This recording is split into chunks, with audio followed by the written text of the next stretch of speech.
Շատերը, ովքեր այստեղ են, հարցնում են, թե ինչպես եք հասնելու այդ վերակառուցմանը, եթե կա իշխանություն, որը գնում է բոլորովին ուրիշ ճանապարհով։ Ես առաջարկում եմ ձեզ 3 քայլ,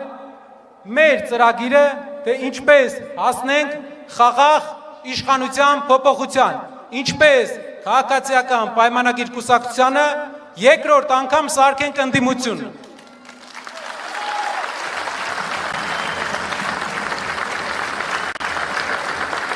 Քայլ համար 1. Մենք պետք է բոլորս պատրաստ լինենք եւ աշխատենք եւ գնանք դեպի ընտրություններ։ Մենք տեսնում ենք, որ հայ ժողովուրդը ունի հնարավորություն արդար ընտրություններով, լավ աշխատանքով իշխանությունից հեռացնել այս խմբակին։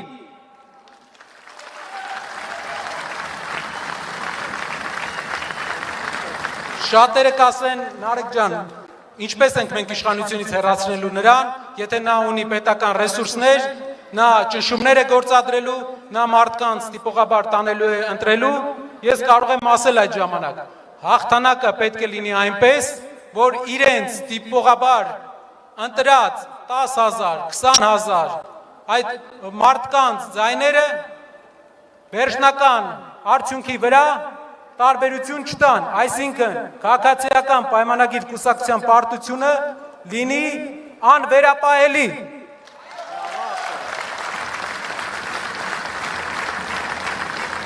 Իսկ ինչ պետք է բոլորս անենք դրա համար, ամեն մեկս, ովքեր այստեղ են, գիտեմ, որ շատ մարդիկ իրենց գործը թողել, եկել են այստեղ, որպեսզի հարցերի պատասխան լսեն։ Կարևոր հարցերի պատասխան։ Լավ, ինչ անենք, որպեսզի այդ օրը 1 օր շուտ գա։ Ինչ ես դու առաջարկում, շատ շարժումներ են ունեցել։ Մեր հայրենիքում շատ շարժումներ են եղել, որոնց ինչ պատճառներով չեն հաջողվել։ Ինչն է ձեր առաջարկը։ Իմ առաջարկը մի բանն է։ Այստեղ կան տասնյակ հազար մարդիկ, տասնյակ հազար Հայաստանի քաղաքացիներ։ Բոլորս եւ ամեն մեկս, եթե աշխատենք ակտիվ եւ խոսենք մեր շրջապատի հետ,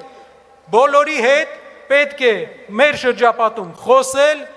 բոլորին պատմել ճշմարտությունը,